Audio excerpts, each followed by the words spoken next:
就像小孩般，很容易迷路。走在所迫的旅途，总看不清楚，一直跟着轮回转，感到很无助。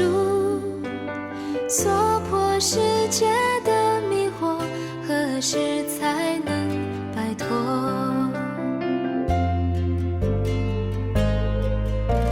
佛陀诞生在娑婆，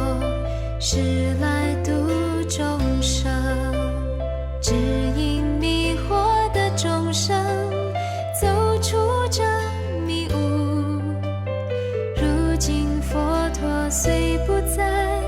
佛法依然在，奉行佛陀的教诲，就像佛陀牵着我的手。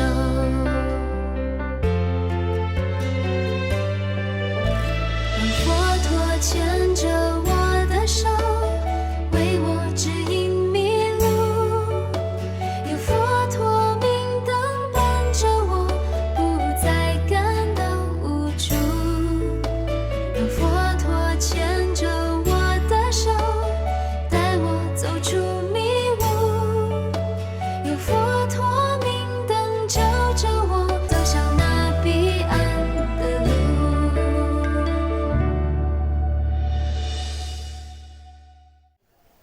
顶礼本师释迦牟尼佛，顶礼文殊智慧勇士，顶礼传承大恩善师，无上甚深微妙法，培强安简难遭遇。我今见为得殊智，愿解如来真实义，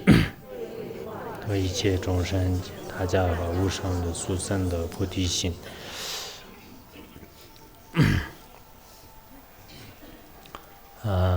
今天咱们共同学习这个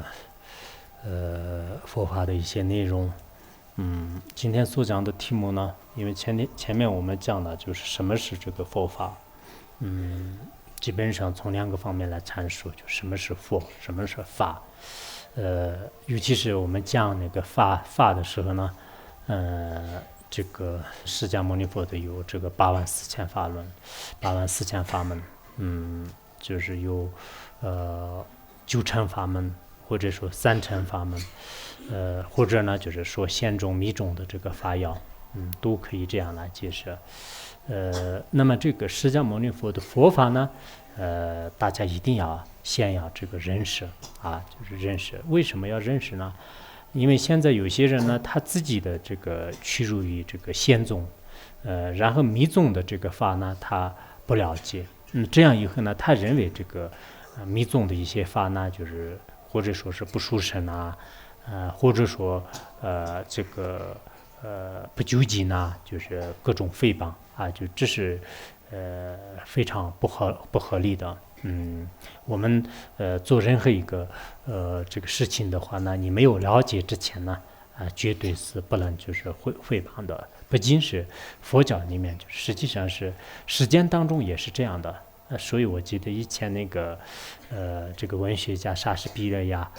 他莎士比亚也说过，他说是你千万呢就是不要就是评价就自己就是不了解的这个事情，否则的话呢，用你的这个生命代价来补上你以前所犯过的这个错误啊，就是他以前那个说过这样的这个话的确，我们如果自己的是不了解那个就是佛教或者显宗密宗的这种这个教义，然后你呢就是就轻易的或者说诽谤或者说是诋毁那这样呢就这是极其可怕的这个事情，所以这一点呢一定要就是注意。总而言之呢，我们要懂到所谓的这个佛法呢，是这个显宗和密宗的这个法，显宗的密宗的法，最好呢把这两者这个法门呢圆融无为的去了解，去这个修行，否则我们的这个佛法呢就是不全面，啊，就是的确是不全面。你只学一个密宗的这个，然后不了解显宗的话呢，就是其实也是不完整。你只了解显宗的这个法门，然后密宗的法全部不了解或者排斥的话呢，也是这个不完美啊，不完美。或者说你显宗当中的也是小乘的这个法门了解，而大乘的法门不去这个研究或者是修学呢，也不这个完整啊，就也不完整。所以我们自己如果这个成为是一个佛教徒的话呢，一定要这个修学就是佛陀的这个圆满的这个法啊。比如说我们实践的一个学问呢，你读这个小学生、中学生，然后再不上去的话，那就是你的这个学业不完美啊，就不完整。同样的道理，我们一定要就是全面的去了解。其实你如果真的要向那个诋毁，或者说是你要向这个诽谤的话呢，你先自己亲自去学习研究，到底这个教义是不是不合理。如果你真的已经了解的话呢，那么就是这个你诽谤呢，就是也不辞啊，就诽谤也不辞啊。比如说一个人，你的这个钱包呢，就是从表面上看呢，就是里面有很多东西，然后呢，你根本没有翻开看里面的钱是不是假钞票，但是你顺便就说是你现在钱包里面的钱是全部是假的，就你这样一说的话呢，那实践当中就是什么样的这个判断？大家都知道，你如果根本我的这个钱包里面到底有多少钱，里面的钱的这个是什么东西都是不知道，你光是就是或者是听别人说，或者是你自己估计觉得是假的话呢，那这是非常可笑的，是愚蠢的这个事啊。所以现在很多人呢，对这个藏传佛教也好，对北传佛教、对南传佛教呢，在不了解的情况下呢，就是轻易这个诋毁啊，这就是说明呢，我们就是不认识佛教就是所导致的。所以呢，就今天也是要求呢，就是希望大家就是对这个佛教的教理就是理解，这很重要的。我昨天也讲了，就是佛教的教理，就是归纳起来的话呢，就是诸恶莫作，诸善奉行，然后在这个基础上呢，自净其意的，就是你调伏自己的心是最根本的，这就是所谓的这个佛教。所以我们呢，不能就是认为是这个寄送很简单不能这么想。以前我跟那个很多有缘的导游都是发过一个释迦牟尼佛的唐卡，那个唐卡下面呢，就是有这个寄送就是有这个寄送，就是然后这个寄送呢，就是其实是真正这个佛教的教育全部都已经涵盖了，但是我们佛教徒呢，就是千万不能就是这个觉得是这是很好懂的，就是一个寄送的内容，不能这样来这个看待就是所以呢第一个我们就是第二个问题吧，就是讲了这个佛教的教义呢，基本上的就是前面的这个一堂课当中就是做过介绍。那么今天呢，我讲那个这样的这个佛法呢，这样这个修学佛法就是我们怎么样就是是修学这样的这个佛法。那这个就是从三个方面来，就是这个剖析就是从三个方面来讲述。第一个呢这样的这个佛法是依靠这个三知识就是依止这个三知识。第二个呢就是要这个发殊胜的这个心。第三个都是要闻思修行。我今天讲这三个内容，也可以说呢，就是这是这个修学佛法的这个三个要诀就是修学佛法的三个要诀。那么第一个要诀呢，就是依止这个三知识就是在座的各位呢，就是一定要就是搞明白，就是这种这个佛法呢，就是必须要依止一位具有这个智慧具有悲心具有呢就是这个经验这个丰富的这样的一个三知识面前呢，要这个听书就是听书。如果没有依止它的话呢，那的确也是特别的这个困难。也就是说呢这个依靠自力就是通达这个佛教的教义的话呢，就这是相当困难的。我们实践人呢就是要学知识呢，就是先寻找这个老师啊，就先寻找这个老师的。要治病的话呢，就是先寻找这个医生。要那个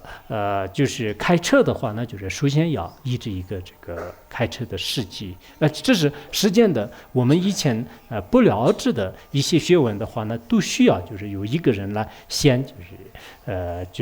就是拧着你，就这样以后呢，就是这个学问呢，就是可以就是让成功的。如果没有这样的话呢，就是那么这个学问呢也是不成功的。所以在我们这个佛法当中的话呢，就是这个。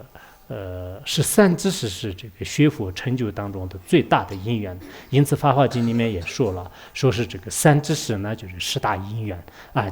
是这个三知识的话呢，就是成就的大因缘。你这个让这个照见这个佛面也好啊，就是发这个三藐三阿耨三藐三菩提啊，就是阿耨多罗三藐三菩提，就是那这样的这个心，真正你相续当中能生起来的话呢，就是也是需要这样的。这个三知识，这个三知识呢，最好呢，先去这个观察啊，就是实践当中呢，就是可能有很多人，就认为是这个法事，认为是这个上师，认为是这个三知识的，但实际上呢，就是我们先要这个寻找一个有这个德行的人。啊，就是有德行的人，这个不要特别的去这个着急啊。你刚刚听到他的名字，刚刚见到他，马上特别激动的，然后去这个医治啊，就这是有点这个草率，有点就是不合理的。所以呢，我们这个世事无事中的这个注释当中的话呢，也讲过，就是是这个医治上师呢，就是互相这个观察6年或者12年啊，就也这样说过。以前那个。元朝的这个忽必烈啊，他当时呢就是医治那个帕斯巴上师的时候呢，就是忽必烈就是对他很有这个强烈的信心，但他很有智慧的。他当时呢就是在这个上师面前说：“上师啊，就是你一定要给我这个传授神圣的法啊，就是把我这个设为你的这个弟子。我已经这个观察你已经这个6年了，就是就现在呢就是终于我已经这个认可了，就是所以你。”可不可以就是当我的这个国师也好，或者是这个进士啊？当时那个帕斯巴上师呢，就是说是那既然你观察我6年的话，那我现在开始呢，我还要观察你要6年。他说的也是对啊，就是他说这个我要这个观察你就是需要就是6年的时间啊，的确是这样的这种这个智慧啊，就是非常这个好的。要一个三知识的了解呢，就是并不是1天2天的，就是最好就是长期的这个去观察，而且你要观察三知识的时候呢，不是他的这个神通就是如何啊，而且这个上师的这个身体长相就是特别这个什么这个有魅力啊，或者说是这个上师呢就是这个口才多么好啊，或者说是这个上师呢就是在这个世间的这个财富啊福报就是如何这个超生啊，或者说是这个上师呢就是在这个什么这个人们的这种这个心目当中就是有一定的威望啊，或者人们对他崇拜啊，这些都是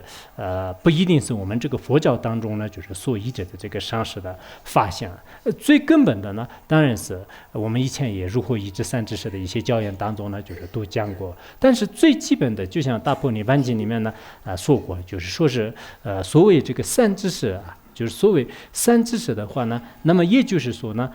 就是让众生断这个摄恶，这个修行呢就是13业来为三知识，就是方便你们就看看那个经，就是说就是让这个众生呢就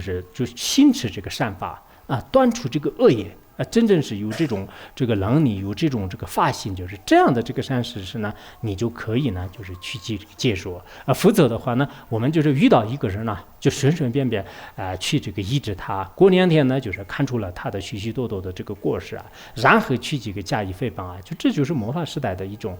这个做法，就是这样是这个不合理的，就是所以先一定要这个观察如果你觉得是三知识是这个多余的事情呢，我自己就是自学啊，就是可以看佛经啊，就是这样的这种想法的话呢，就是其实也是这个不合理的就不合理的。我刚才也讲了，就是的确是这个佛法呢，就是不是依靠这个自己的这个能力来就是了达的啊，就是自古以来的这个佛教的历史上呢，就是不可能就是自己就是以自力来这个证悟的。因此，佛陀在这个《华严经》里面也是讲了啊，就是说这个譬如暗室中就无洞不可见，佛法无人说，虽会莫能了啊，就虽会莫能了啊。我们黑暗的这个无室里面呢，如果没有灯的话，那就是能不能这个照见东西啊，就是见不到的，就根本就不可见到的。那么佛教也是这样的，如果一个善知识啊，这个经验很丰富的，自己也在这个佛法里面呢有一定的这种修正的，这样的这个上师没有给你这个讲经说法，没有给你做这个开示的话呢，虽然你这个人是很有这个世间的这个才华、智慧啊，还有超胜的一些这个文学的这种水平啊，但是呢，佛法的这个深深的教义呢，就是不可能就是通达的，不可能就是通达的，所以的确这个现在的这个人们呢，就是因为就是不懂这个佛法，就不懂佛法的话呢，最后确实是就是很难就去入真正的这个正道，就是所以这一点呢，我觉得是我们在座的这个各位呢，就不要就是认为是这个自己很有智慧、很有能力呢，就是不去依止，就这是不合理的，应该就是依止一位这个善知识。在我的这个一生当中，我的生活当中呢，最高兴的是什么呢？就是遇到了这样的这个佛法就遇到了佛法。还有一个最高兴的是什么呢？就是遇到了就是像上师如意宝等这个很多的具有这个佛法方面的这个修正的这些善知识们。这就是人生当中最幸运的。虽然就是钱财也好，或者是名声也好，这些都是虚幻不实的，得过很多的。但是这些呢，我觉得是没有什么真实的这个意义的。最有意义的呢，就是这个这两者。所以我们平时修行当中的话呢，就是这个前往呢，就是不能这个放弃这种这个善知识就是这个能舍恶知识，亲近善知识，能舍恶知识，亲近善知识，还有那个菩提道增长就由于见圆满就是应该是在那个大宝积经里面讲的吧。是不是书记里面也帮我引用校正？所以我们亲近善知识，远离恶知识，这样以后呢，就我们相续当中的菩提心大悲心心心智慧会这个越来越增上就越来越增上，就像是这个上弦语一样的，从初一到这个事物之间的月亮呢，就是越来越这个圆满的。所以我们在座的很多道友呢，就是有机会就是依止这个善知识，这一点就是很重要的就今天我介绍的第一层内容呢，就是大概是这个。然后第二层内容呢，就是这个学习佛法呢，就是首先是最根本的就是发心。就这一点呢，这种发菩提心，这个发心呢，就是所谓的发心，其实就是要这个制定你的目标，制定你的目标。比如说你要去前往这个拉萨的话，那就是你首先就是应该这个方向和你的目的地呢，就是应该要搞定因为本来是这个佛法的话呢，就像是一个这个超级市场一样的，人们呢需要的就是应有尽有就是什么样的这个你要钱财也好，你要解脱也好，你要这个治病也好，什么样的这种这个功德的话呢，就是在这个佛法里面呢，就是可以得到的。但是我们每一个人的这个需求不同呢，就是最后所达到的果呢，就是也是完全是这个不相同的。所以我们首先呢，就是一定要这个这个学佛的时候呢，就是学佛的前往不要就是成为是暂时自利，也自私自利，一定要就是利众生这个是我们今天呢，就是一定要跟大家就是强调的。因为我们这么多人的，如果我们的方向定了的话呢，你的这个成就呢，就是会很快的就这一点呢，这种发菩提心呢，就是不仅是我们藏传佛教里面，其实那个汉传佛教里面呢，就是也很多这个有一些这方面的这个教言就是这方面的教言。比如说这个印光大师就是印光大师他也说了，就是所谓的发菩提提心呢，也是它是这个自利利他的一个心。那这个发心呢，就相当于是机器呢，就是接上那个电源一样的。就是什么这个七属电，也就是它那个就机器就是如果这个接上电源的话呢，就是那么就是这个它的能力就加快了机子心脏就是做任何善事的话呢，就是以这个发心色色的话呢，就是没有任何的这个困难，而且这个功德呢，就是也增上就是增上就会增上的。还有那个心眼大师就他的这个全法菩提心的这个疑问当中的话呢，也说过，说是发了这个菩提心的话呢，那么就是他所做的这个善根逆界就要增长逆界增长的话呢，比如说我今天就是念一个关于心主的这个功德是。我念了这个一个界的功德的话呢，我如果用发心来设置的话呢，那就是超过多少倍，就马上就迅速这个增上那这个功德的话呢，就确实是就是非常非常就是大的。因此我们首先呢，就是一定要就是动到了这个发心的这个目标就要这个为众生，为这个众生呢，要就是得以这个成佛就这个力量是这个相当大的。如果我们用一个自理的这个三根来这个修学佛法的话呢，那就是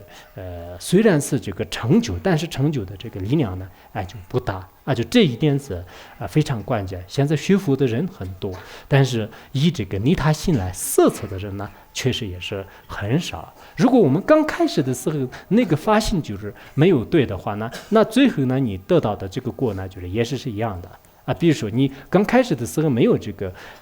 就去这个强瓦拉萨，我去这个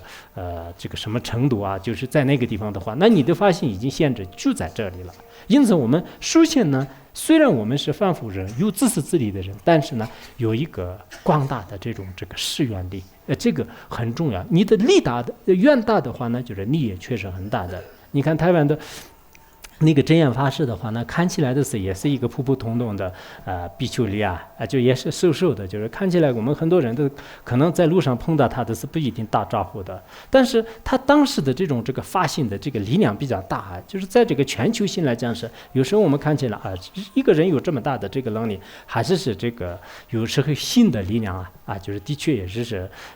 这个不可思议的。所以呢就是我们这个佛陀在这个佛经当中也说了，就是说是这个这种这个见宏愿呢，就非常这个重要的就是于得一切佛就是于得一切佛明镜智慧等就是于得一切佛明镜智慧等引见弘誓愿须速发菩提心这是这个华严经里面讲的。我们要向这个得到这个佛的这个果位，然后呢就是亲近这个智慧灯就是亲近这个智慧灯，还有呢就是让这个早日成就的话呢，首先要发一个特别就是宏大的这个愿就是我要度天下无边的一切众生昨天的是有一个人说是我要建立一个慈善的这个什么什么的这个机构就是一定要利益众生我是试探方式的这个说这个还是很难吧，就不是那么容易吧。但后来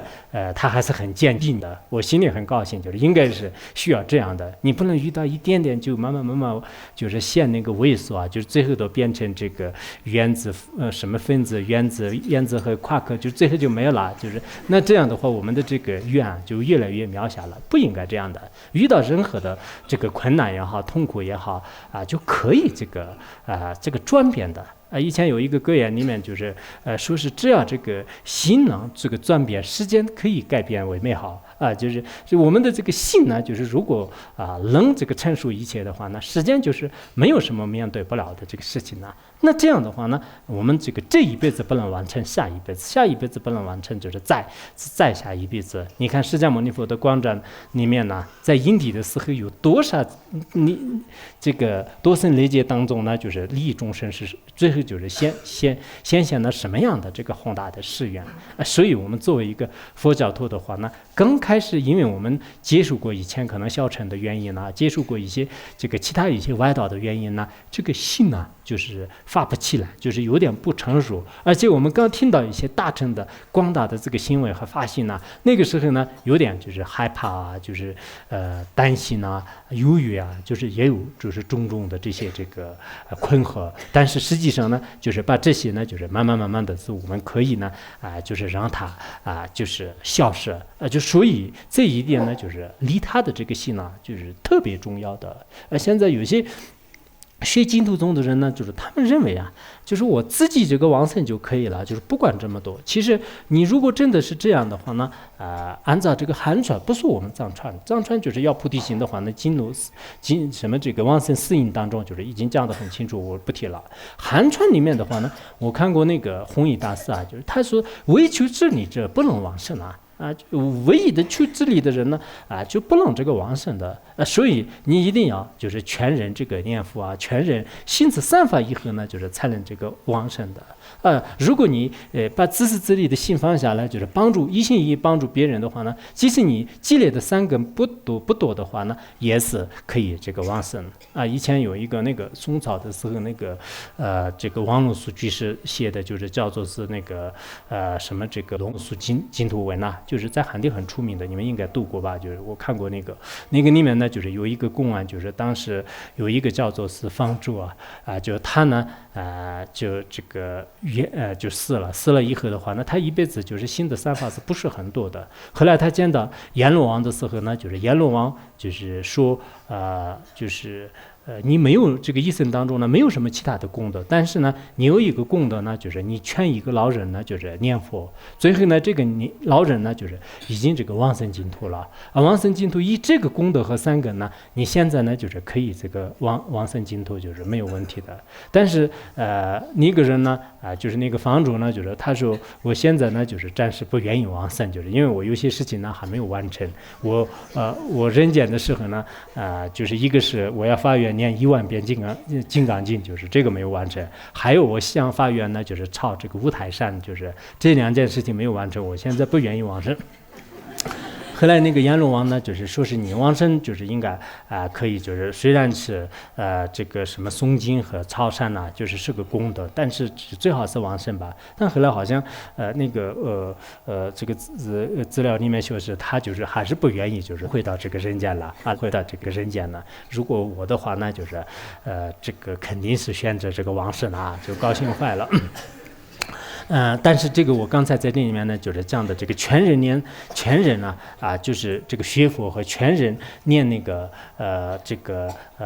什么经就这样的这个功德也是非常大的。而且这个里面呢，就是专门有一个叫做是全修西方记就是全修西方记里面呢就是说是全别人就是全这个全一个人就是全2个人念佛就全2个人念佛行善的话呢就是远远超过就是自己精进的功德。比如我自己特别专学很精进的，但是我度2个人，我劝2个人这个心持三法的话，那个功德就是很大的。然后劝10个人这个行善的话呢，那么就是这个呢就是叫做这个有无量的这个功德。就是千百个人这个行三法的话呢，那这个叫做是大菩萨，就是真正的大菩萨。如果全这个万数就是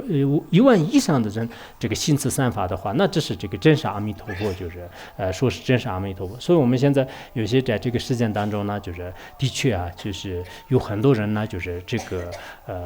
个号召力比较强就是做很多善事呢，就是劝无数的人都是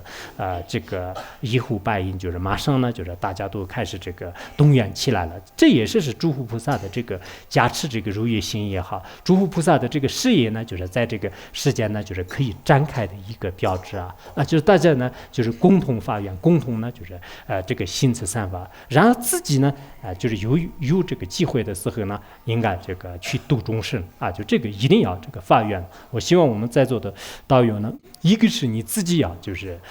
从今天开始发愿为了利益一切众生呢，就是我要这个实现成佛，就是有这么一个原则，一定要就是记住。不然的话呢，我们这个学了就是几十年就全部都是为自利，就是自利的这种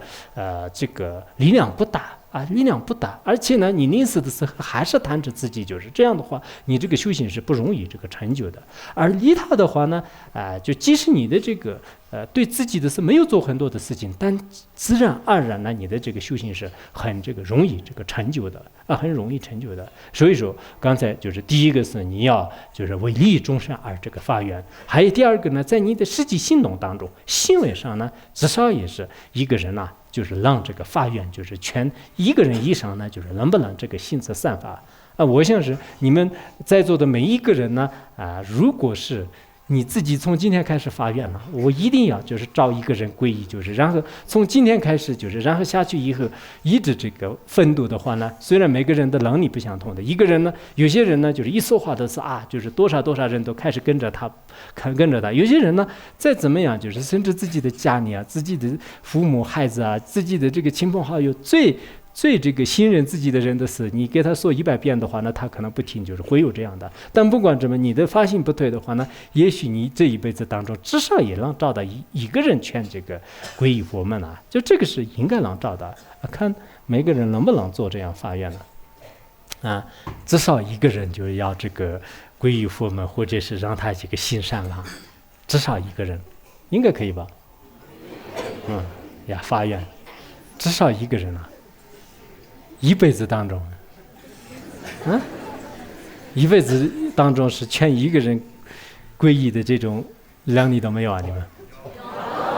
有的举手。好，记住至少一个人。所以你们这个有些可能就是下去的这个，也许车上的就马上找到弟子了。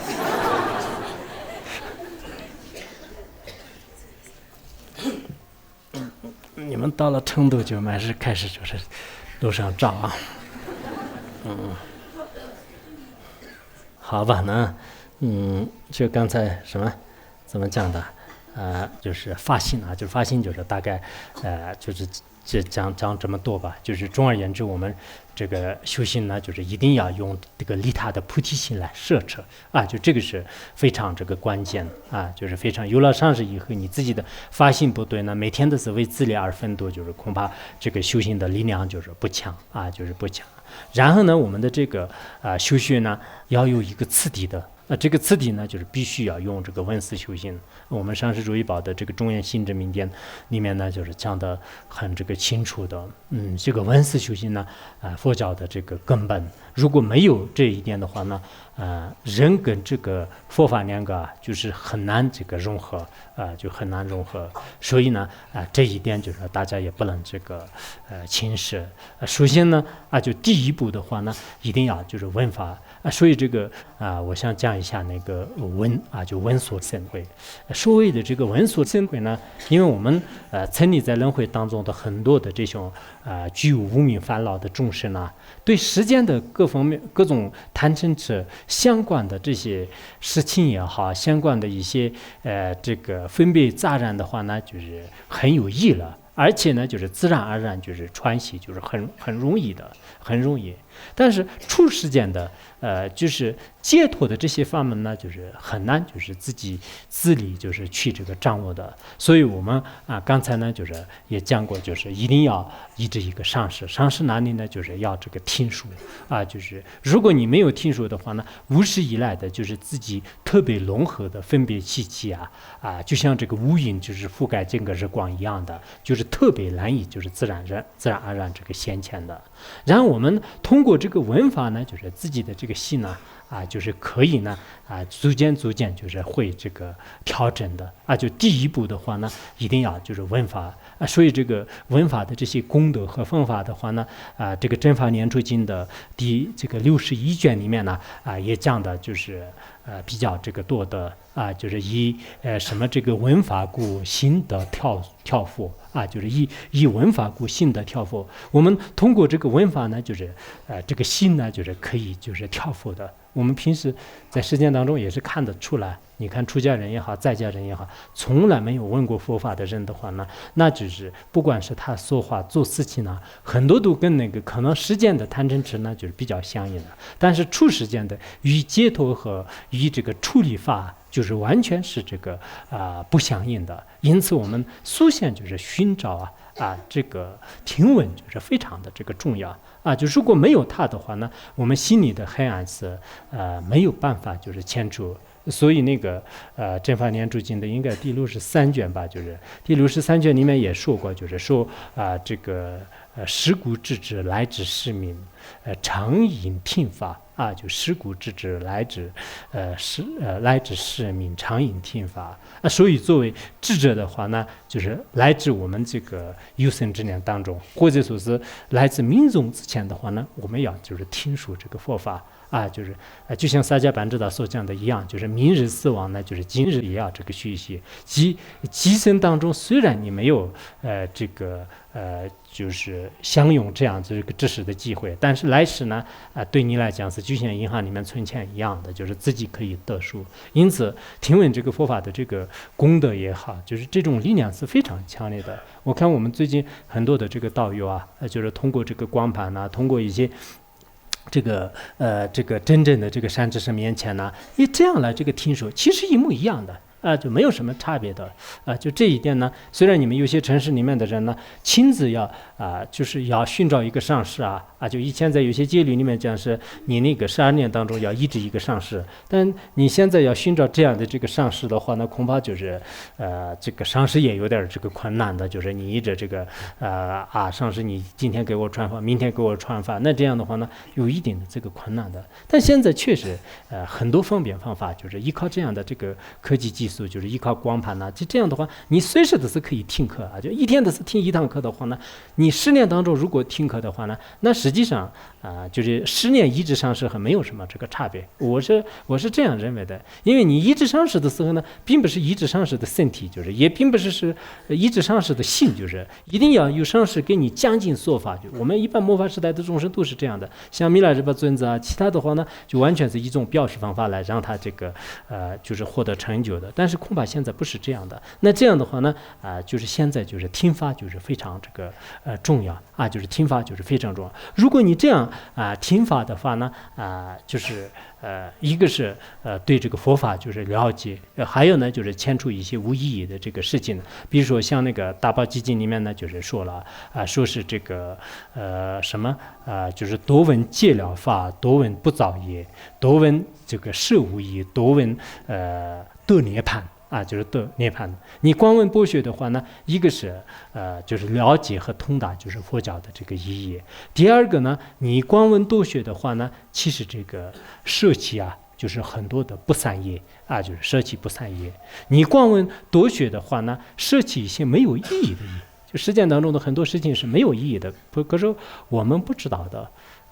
然后你光问剥削呢，就是获得这个涅槃，获得这个成就的。就这一点就是对我们来讲很重要，但是你没有听闻呢，就是得不到的。所以首先呢，就是大家一定要了解这个闻法的这个重要性。然后呢，第二步呢，就是要这个如理的这种思维。如理的思维呢，也就是说，你所听到的这个法义呢，不能放在这个词句或者是书本上就是反反复复的去这个思考。如果你没有思考的话呢，我们50以来的这个习气在这个新的相续当中已经是根深蒂固的，不可能呢就是容易这个解开。有些人说我学佛已经7个月8个月了，为什么我还有分别执着妄想？为什么这样呢？就是其实可能10个8个月的是根本不能清楚，应该是有生之年当中就是不断的去这个努力。如果你没有不断的去努力的话，那就是这个怎么说就是这种习气呢，就是没办法断除。所以我们藏传佛教当中呢，有如理思维的最好的这个方法呢，就是有辩论就辩论。通过这个辩论呢，牵出自相续的怀疑，或者呢就是跟互相大意，就是提问题，或者呢就是互相就是这个交流就是怎么说探讨通过这种方式来就是可以如理的这个思维。所以应该是在那个大宝基金里面吧，就是大宝基金里面也说了，就是说是不如理思维啊，就是愚痴无解脱啊，不如理思维，愚痴无解脱。若如理思维啊，若这个如理思维呢，这个系光大烦恼啊，我记得有这么一个校正。这个如理思维呢，就是还是很重要的。如果我们没有如理思维的话呢，就是在愚痴当中是不能得到解脱的。如果去如理思维的话呢，相续的这些烦恼啊，就是全部都是会这个熄灭的。我们想一想人生难得、寿命无常、轮回的过患、皈依三宝、菩提心的功德，然后呢一层一层的上去，最后呢按禅宗的这个明心见性、大圆满的这个逆息什么这个觉空无二啊，中观的这个就是逆息这个空性呢，那这样的境界当中安住的话呢，那这就是全部是这个如理思维，就是得到的这个结果啊，就是这样的这个结果。所以先这样这个一心一意的这个思维啊就很重要啊。大家你光是听个光盘呢，或者是在一个上师那里就是听课，听完课以后呢，哗就猪八戒一样睡觉，就是那这样不行的。你还是要今天讲的什么呀？对，就是这个每一个道理，就是你慢慢的去这个思维消化啊，就是去这个思索。这样以后的话呢，其实这个功德也是非常大的。就是以前好像在那个佛所报语经吧，佛所报语经里面呢，就是说是如理思维即供养一切如来啊，就如理思维就是即为供养一切如来。我们如理思维的话呢，就是其实这个有这个各种供品呢，就是供养十方诸佛菩萨的这个功德呢，是这个相等的。因此，就是大家就是这个听闻以后呢，就思维啊，就是这叫做闻思。然后呢，就是第三层呢，就是要这个修行。这个修行啊，因为我们如果没有就是去这个修行的话呢，虽然你在这个修学过程当中就是先就是依止了这个上师，还有这个发了就是信，然后听了一些佛法，还有呢就是去这个思维，但是在思维的这个层面上呢一直留下来，根本没有修行的话呢，那这个烦恼就不能就是断除的。就像我们修行呢，自己一定要把这个就是再次的去这个传习。就像吃饭的话呢，你饭是自己要吃的，光是看别人吃或者听别人吃饭的这个声音，就是能不能就解决啊，就根本不能这个解决的。所以你自己呢，就是所听到的每一个法语呢，就是要去这个修习。现在我们很多人呢，就缺少这一点，尤其是社会上的很多的这个学术界的人呢，他是在理论上面就是还是很不错的啊。公元多少年就是什么呀，然后这个人跟那个人的时代就是如何，就他们经常呢就是有一些学术的研究呢，就是确实很不错的。可是呢，他自己的是佛经里面所讲到的这个人生难得、寿命无常啊，以及这个轮回痛苦、万法皆空的这些深深的道理呢，就是从来都是没有思维过，也没有修行过。没有修行的话呢，里面的这些内容就是对你的这个相续呢，就是没办法就是融合这个议题的。所以佛陀在《华严经》里面呢，就是讲了很多非常好的这个比喻比如说讲那个穷人的比喻，一个穷人呢，就是看这个富贵人的这个珍宝他就天天的是数，但是呢，实际上自己就是身无分文，就是没有用的。然后一个良医就是医生的话呢，他就知道是很多药房是如何开的，但自己没有去吃药的话呢，也就是根本就是治不了自己的病。还有一个比喻呢，就是说聋子的话呢，就是他可以放一些乐器，悦耳动听的乐器，但是他自己根本就是听不到。所以我们理论上就是再怎么样精通，嘴巴上讲的再漂亮，然后呢给别人面前呢就是现实的再怎么样的这个庄严，但实际上自己的内心呢没有这个修的话呢，就是的确也是这个自己就是解决烦恼上面的话呢，就是有一定的这个问题有一定的这个困难。所以呢，我们就是到最后的时候呢，什么都是靠不住的就是靠山山会倒，靠水靠河什么河会干。就是实践人呢也有这种说法，很多这个禅宗的师父也说，我们这个靠山的话呢，就是山也是一旦会倒塌的；而靠水的话呢，就是水也干了的，没有什么可靠的你天天说是上师求加持你帮助我但是实际上自己没有这个修行的话呢，的确是就是相续的这个烦恼啊，这个种子就是很难以这个断除的。所以这个观问和世修比较起来的话呢，这个世修就是非常重要的。我们在座的每一个道友呢，就是都会这个面临这个死亡。当面临死亡的那一刻的时候呢，唯一的这个自己的修学的这种功德呢，就是跟着你的这个就是意识其他的就是世间的所有的名声、地位、财富，以及呢就各种各样的就是特别使人羡慕的这个对境呢，全部都是无济于事，全部呢就是放在这个世间的，在那一刻当中呢，就是最需要的就是你平时的这种修持的这个善法所以说我也非常这个希望我们在座的就是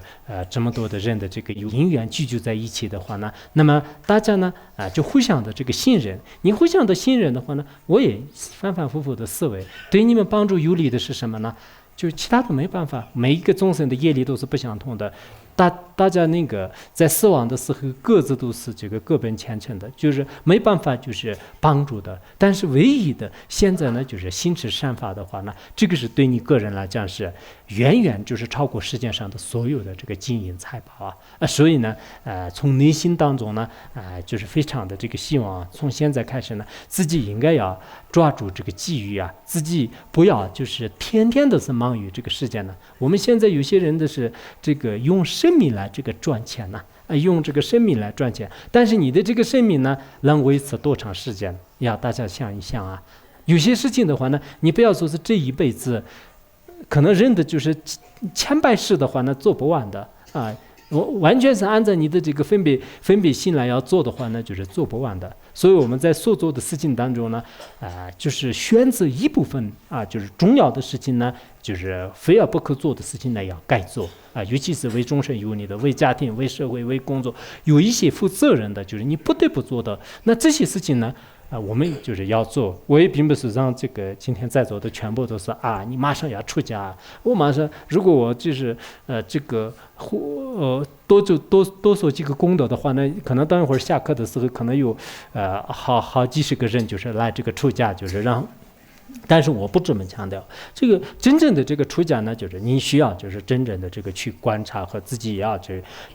但是最关键的修行呢，就是我们每一个人的所谓这个佛教徒就是一定要这种这个修行的话呢，你各方面的因缘具足的时候，你到山里出家也是未尝不可的。但是最关键呢，大多数的人可能就暂时没有这个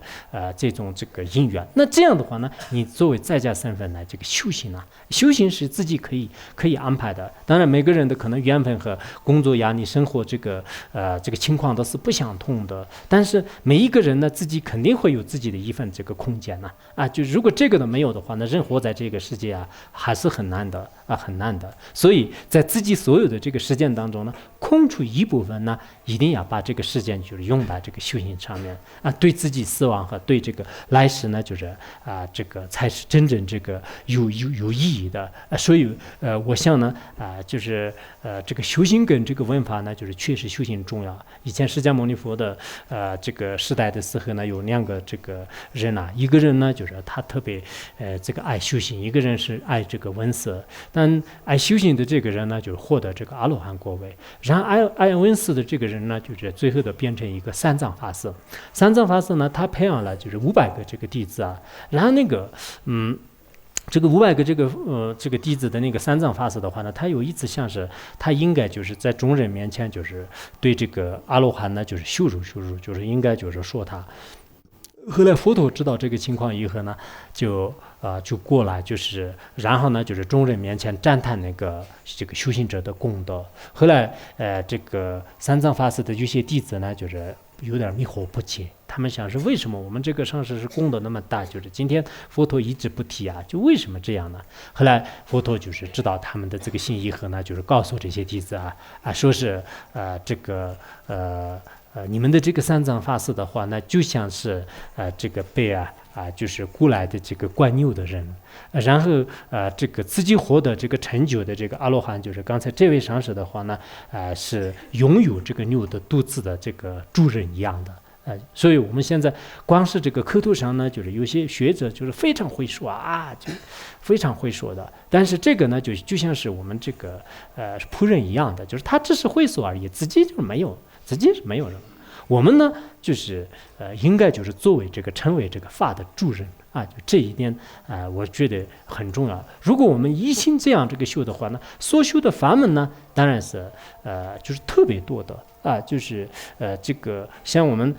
这个仙宗当中也有，密宗当中也是有，这个可以慢慢的这个选择就是选择。但是最关键的呢，还是比较这个像那个净土宗禅宗密法我觉得是这3个法呢，还是对很多人来讲是直接断除就是烦恼，就是来世呢，就是往生净土，就是很有帮助的。所以说我们这个修持的时候呢，一定要就是怎么说就是要有一种方便方法。就是其实佛教的这个窍诀呢，就是的确也是非常的这个殊胜就是什么一义方便如一切佛法。这是《华严经》里面讲的就是一义方便，就是入一切法，一个这个方便方法，比如说密宗的一个方便方法，或者禅宗的一个方便方法的话呢，其实是入于这个一切佛法的。以前那个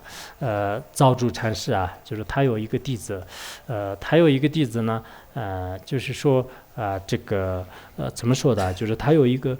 弟子，就是一直是上师不给他传法，然后有一天呢，就是问那个上师，你什么时候给我指点佛法？他说你那个密珠喝了没有？就是他说喝了，那你去洗碗吧。然后就是当听到那个你去洗碗吧，就是这个话的时候呢，他已经这个开悟了。就是已经这个开悟了。所以有时候呢，就是弟子的这种这个行行跟上师的这种教养，或者是方便法聚合的时候呢，就是一个稍稍的这个词句就话题的话呢，也可以让这个弟子也好，就是佛教徒呢，就是可以这个证悟的。所以我们平时呢，随时都是要注意，什么时候开悟，谁自己都是说不清楚的。就是所以说，的确是有些时候一个稍稍的这个因缘的话呢，也会获得的。以前那个拜丈禅师的一个弟子呢，就是也是求那个拜丈禅师就是问，就什么时候我这个获得了这个正法，然后什么时候给我就是这样一个修行的窍诀？他说呢，就是你饿了就吃饭，就是累了就休息。就是累了就休息那么就是我们这个禅宗呢，就是不离文字语言，就是这就是窍诀。但后来呢，依靠这种这个教研呢，慢慢思维呢，就是已经这个开悟了。所以禅宗里面呢，也有很多的这种这个开悟方式。密宗当中的话呢，就是也有一些就是特别就特殊的一些行为。比如说第多住四世的话呢，就是他的上师让他喝酒，就是他刚开始不敢，就是后来上师跟佛没有什么差别，就喝吧，就喝完了以后呢，就当下就是已经这个开悟了。还要有一个叫做是大寂就是大寂跟我的名字的后面一样。那个就是他呢，就是实际上是以前是一个特别凶恶的孽人。这个孽人呢，就经常牵着那个国王的这个聂哥来，就是到这个山林里面去，就是打猎。他就经常杀什么鹿子獐子就非常多的一些猛兽和野兽。有一次呢，就是他也经常特别很多人面前就是喜欢这个宣扬，就是自己如何，就是告诉如何了不起有一次呢，就是在千色一谢多教，我以前翻译过他的密传，就是他在他面前呢，就是他开始就是讲就是自己怎么样，他就当时刚好杀了一个鹿子，就是过来，然后呢就是好像这个上师呢，就是很有兴趣的，就一直听着，听完了以后呢，就是他脱下鞋，就是狠狠的给他打了5下。然后他就昏厥在地。当他醒过来的时候呢，上师的智慧跟他的这个心呢，就是融入就是一体，就完全已经这个开悟了。所以这样的这种事例的话呢，的确也是，这不是是一种这个传说就这不是一种这个传说，就是真正这个事实已经这个出现过的这种事情。所以确实是有些时候呢，我们懂得了这种方法的话呢，不仅是密宗当中，就是其实仙宗里面就是像一些这个这个什么什么那个法王经里面就是有这样的就是他说这个若有悔则则这个分别戒，若无悔则这个分别复就是有这么一个寄送。就是意思就是说，如果有这个智慧的话，那就是很多窍诀和分辨方法，那就是让他马上这个解脱，马上这个开悟就是上师给你说吃饭上师给你坐落甚至用这个解脱下啪一声，然后就马上这个开悟了。但是如果没有智慧的人的话呢，就是在这个束缚就开始不要说是就是用蝎子来打，就是上师给你讲一个秘法最殊胜的窍诀的话呢，你反而给他这个诽谤圣邪见，就是如何，就是最后自己堕入这个地狱当中。所以我们很多这个窍诀的这个方法，就是其实呢就是应该说是就是自己就是掌握，就是这一点就是非常这个重要的就是以前还有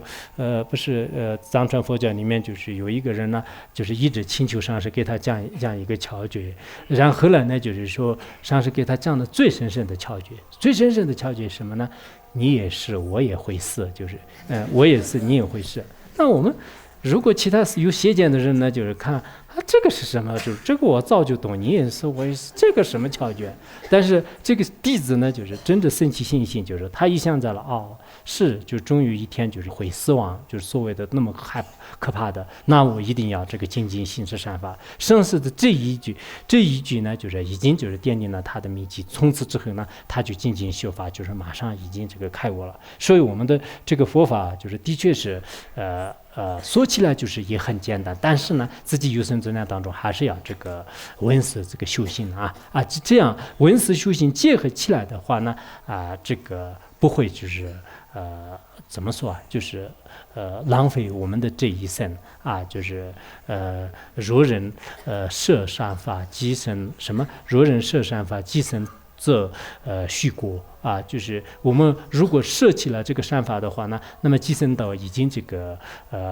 就是败过了就非常这个可惜的。所以我们在座的人呢，很高兴的，确实我内心当中很高兴的是什么呢？就这么多的人这个行持善法，就这是比什么的就是快乐，比什么的是开心，就是应该为什么呢？我们这么多人呢，就是行持善法的话呢，对每个人的这个前途是很光明的。如果我们这么多的人就是天天杀人，天天的是造恶业的话呢，那这个前途是如何的这个黑暗，就是大家都是知道的所以说呢，现在很多人都是感觉得到就遇到佛法是真是很荣幸的。如果没有遇到佛法的话呢，我还要在一辈子当中造了多少业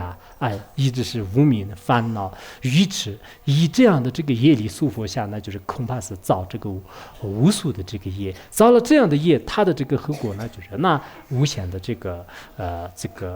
就是可以说是就是无边无际的痛苦就是特别可怕的。所以说呢，我们依靠这个三知识来这个修学这个佛法，就这一点很重要的。希望呢，就是在座的各位就是一定要首先要了解这个佛陀，然后呢要懂得这个佛法到底是什么样。那么这样的这个佛法呢，我们依靠这个上师的开示，自己要这个发菩提心，自己要这个闻思修行。只有这种途径呢，就是才能你的修学呢，就是会这个稳固有序的呢，就是这个向前就是迈步。否则的话呢，我们这个次第乱了，或者说是我们自己就是自我主张，就是顺便就是去这个捣乱这种次第的话，那就是不会这个修成的。虽然我呢就是不是什么这个大成就者和智者的，但是呢，确实是一直上师的时间呢，就是恐怕是我们在座的人当中是应该说是稍微长一点的吧。就是一直这个上师的时间呢，我现在是虽然年龄就是比我高的人还是比较多的，但是呢，一直上师的时间呢，就是可能会稍微这个成。那这样的话呢，我们开车的时机就开车的时机的话呢，有些的开的时间就是时间稍微长一点，就是技术也不错。不过我这个开的时间长的不一定技术很好，就是也有这个坏业。但不管怎么样呢，我从那个自己就是这一生当中呢，就是确实也是这个年轻的时候有这种这个福报，就是一直这个上师，然后自己对这个佛法呢有特别就是大的这个信心，而且佛教的这些教理的话呢，就是现在应该有这个坚定不移的这种真见啊，这个真见应该是有的。那这样的话呢，这种这个道理给各位这个分享的话呢，应该说是只有这个利益，就是不会有任何的这个害处啊，对社会也好，对个人也好，对将来的话呢，不会有任何的这种身心就是不健康的。其实这个身心健康呢，是人的一个这个快乐啊，就是遇到任何一件事情，我们的这个身心呢就是健康，然后呢就是快快乐乐的、心平气和的面对这个生活的话呢，那么就是这就是幸福，这就是这个美好啊。讲到这里。